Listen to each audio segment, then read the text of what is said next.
اللہ الرحمن الرحیم۔ عزیز طالبات، ہمارا آج کا ٹاپک ہے شیخ غلام حمدانی مصطفی۔ ان کو آج ہم پڑھیں گے۔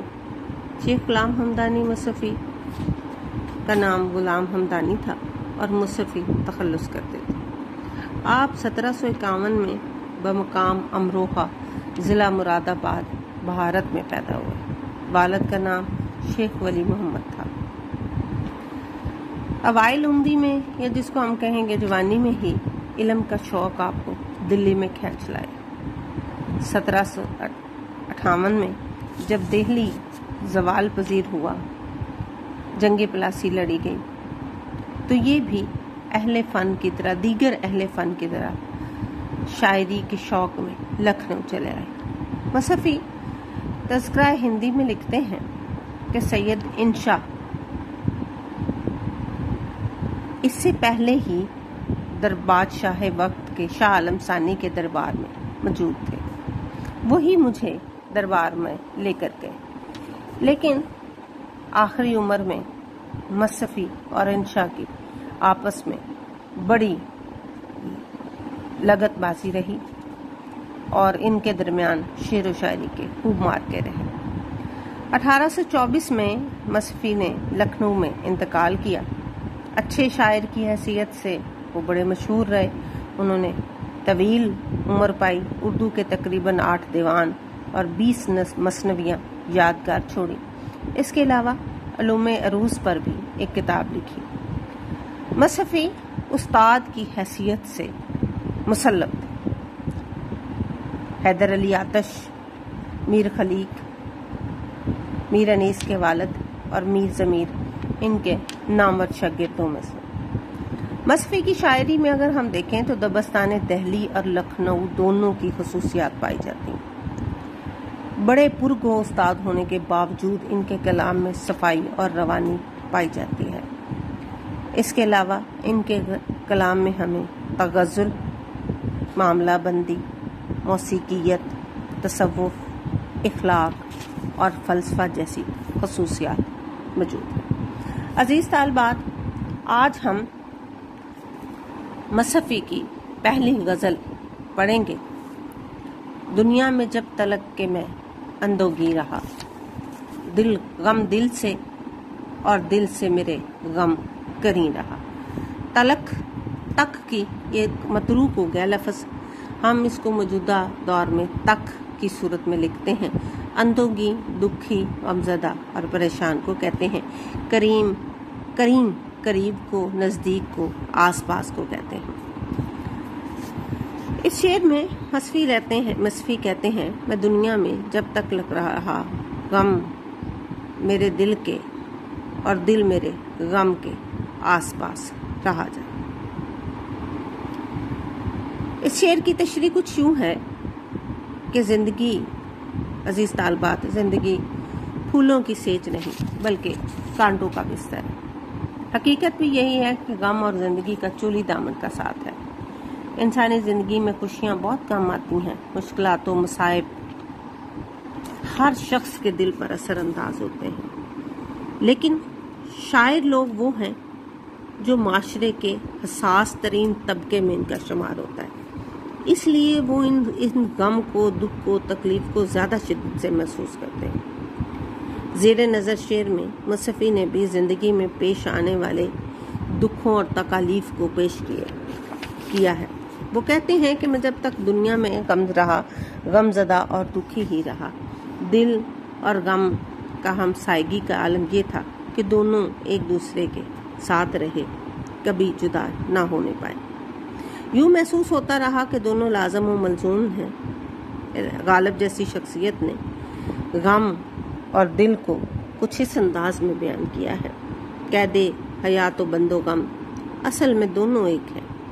قید حیات و بند و غم اصل میں دونوں ایک ہیں، موت سے پہلے آدمی غم سے نجات پائے کیونکہ جب تک انسان زندہ رہتا ہے مختلف مصائب سے، تکالیف سے لڑتا رہتا ہے۔ عزیز طالبات، انسانی طبیعتوں کا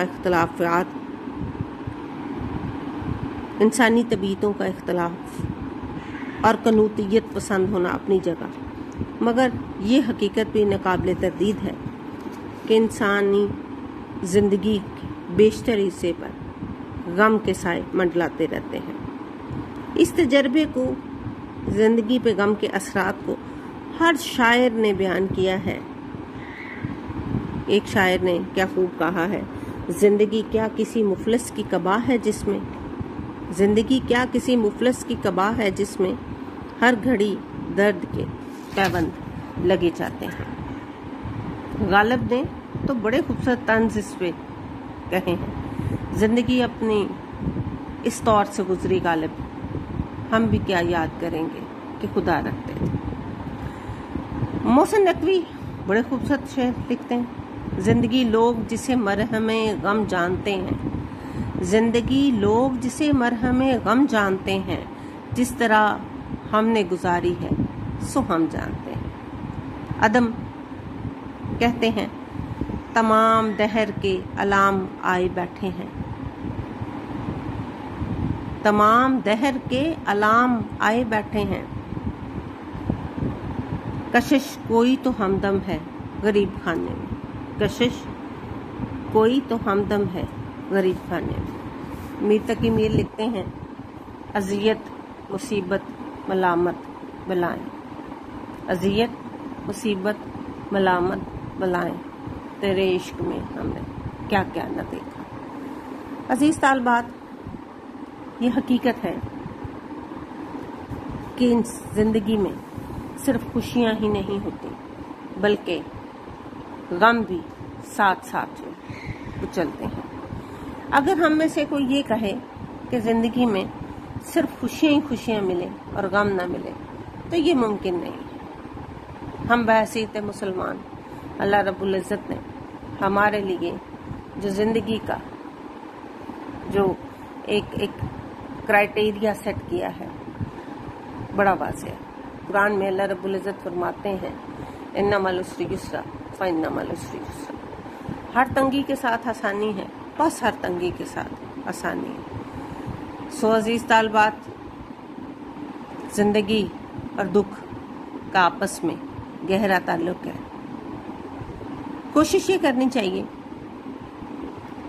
دکھ کو من جانب اللہ تصور کیا جائے اور اس کی رضا پر راضی رہتے ہوئے زندگی جو ہے وہ بسر کی جائے۔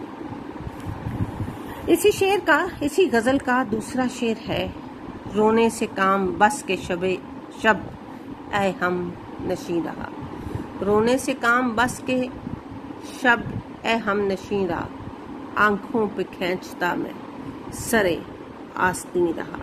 یہ دوسرا شعر ہے۔ بس کے چونکہ غرض قصہ مختصر، شب رات بھر کو کہتے ہیں، ہم نشیں دوست کو ساتھ بیٹھنے والے کو کہتے ہیں، سرے آستین قمیض کے یا بازو کے سرے کو کہتے ہیں۔ اس شعر کا لغوی مفہوم ہے، اے ساتھی مجھے رات بھر رونے سے کام رہا اور میں آنسو پونچھنے کی خاطر بار بار قمیض کا بازو آنکھوں پر ملتا رہا۔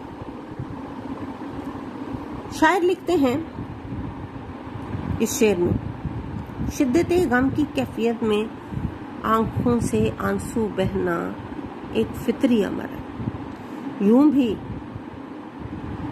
یہ حقیقت اٹل ہے کہ آنسو بہنے سے غم کی شدت میں قدرے کمی کا احساس ہونے لگتا ہے۔ شاعر حضرات چونکہ ہر نور کی قلبی واردات اور محسوسات کو شعروں میں ڈھال دیتے ہیں، لہذا گریہ زاری کا مضمون روایتی انداز میں ہر شاعر کے ہاں ملتا ہے۔ بعض شاعروں نے تو اس میں انتہائی مبالغے سے کام لیا ہے، اشک آنکھوں میں کب نہیں آتا، لہو آتا ہے جب نہیں آتا۔ غالب نے دریا کی روانی کو اپنے رونے کے سامنے عاجز قرار دیا ہے، ہوتا ہے نہاں گرد میں صحرا میرے ہوتے، کھستا ہے جبیں خاک پہ دریا میرے آگے۔ عزیز طالبات، شاعروں کی زندگی عام طور پر ناکامیوں اور نامرادیوں سے عبارت ہوتی ہے۔ محبت میں ناکامی، محبوب کی بے وفائیاں، معاشرے کی طعن و تشنی، زمانے کی ستم شاریاں، معاشی بدحالی، ارد گرد کے ماحول کی ناہمواری، انسانی بے بسی، گویا قدم قدم پہ شاعر کے احساس کو ایک تازہ دکھ، ایک نئی چوٹ سے آشنا ہونا پڑتا ہے۔ چنانچہ ہر نیا زخم اسے آہو فغاں اور گریازاری پر مجبور کرتا ہے۔ اس شعر میں مصنفی اپنی کسی غمخوار سے مخاطب ہو کر اپنی کیفیت بیان کرتے ہوئے کہتے ہیں کہ چونکہ میں رات بھر روتا رہا اور میری آنکھوں سے آنسوؤں کی جھڑی لگی رہی، لہٰذا میں انسانی عادت کے مطابق مسلسل اپنی آستین سے اپنے آنسو پونچھتا رہا۔ سرے آستین آنکھوں پہ کھینچنے سے ایک اور پہلو بھی مراد ہو سکتا ہے کہ میں آنکھوں پہ بازو رکھ کر چپکے چپکے روتا رہا تاکہ دیکھنے والا یہ سمجھے کہ میں اپنی آنکھوں پر بازوؤں کا پردہ ڈال کر سو رہا۔ حضرت موہانی کہتے ہیں، چپکے چپکے رات دن آنسو بہانا یاد ہے، ہم کو اب تک عاشقی کا وہ زمانہ یاد ہے۔ کسی اور شاعر نے کیا خوب کہا ہے، ہم رونے پہ آ جائیں تو دریا ہی بہا دیں، ہم رونے پہ آ جائیں تو دریا ہی بہا دیں، شبنم کی طرح ہمیں رونا نہیں آتا۔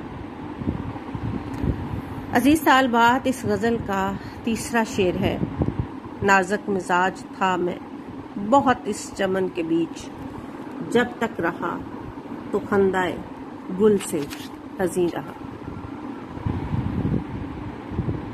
نازک کے معنی نازک طبیعت رکھنے والا، حساس دل، چمن باغ کو کہتے ہیں، بیچ میں، اندر میں، درمیان میں، خندۂ گل، پھولوں کی ہنسی مراد پھولوں کا کھلنا، حزین، دکھی، غمزدہ، اداس۔ نثری مفہوم میں کچھ یوں ہے، اس چمن کے اندر میں بہت نازک مزاج تھا، بہت حساس دل تھا، اس لیے جب تک یہاں رہا پھول بھی اگر کھلتے تھے تو وہ مجھے اداس کر دیتے تھے۔ اس شعر کی عزیز طالبات تشریح کچھ یوں ہے، اپنے ارد گرد کے ماحول میں رونما ہونے والے حادثات و واقعات سے انسانی دل کا اثر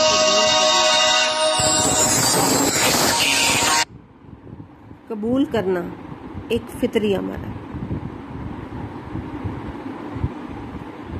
تاہم شاعر اس معاملے میں زیادہ حساس ہوتے ہیں، وہ دوسروں کو غمزدہ دیکھ کر بھی اداس ہو جاتے ہیں، کسی کو مصیبت میں مبتلا دیکھیں تو ان کی آنکھیں اشکبار ہو جاتی ہیں، آس پاس میں ہونے والے معمولی واقعات بھی ان پر گہرا اثر چھوڑتے ہیں۔ اس شعر میں مصنفی نے بھی ایسی ہی کیفیت کو بیان کیا ہے۔ عزیز طالبات، شاعر کائنات کی حقیقتوں سے آشنا ہے، وہ جانتا ہے کہ کائنات کی ہر شے نے ختم ہو جانا ہے، وہ اس حقیقت سے بھی باخبر ہے کہ دنیا کی ہر چیز تغیر اور زوال کی جانب گامزن ہے، لیکن انسان جو اللہ تعالیٰ کی محبوب ترین مخلوق ہے، اسے بھی فنا ہو جانا ہے۔ فنا کا، ختم ہو جانے کا گہرا شعور شاعر کو ہر لمحے اداس رکھتا ہے۔ جس طرح کلی چٹک کے پھول بنتی ہے، پھول پھر کچھ دن کھلا رہتا ہے، وہ اپنے حسن پہ نازاں بھی ہوتا ہے، اپنے شباب کے غرور میں مسکراتا بھی رہتا ہے، لیکن اسے یہ خبر نہیں ہوتی کہ اس کا یہ تبسم عارضی ہے۔ کچھ ہی دنوں میں پتیاں مرجھا جاتی ہیں اور پھول اپنی آب و تاب سے، خوشبو سے محروم ہو جاتا ہے۔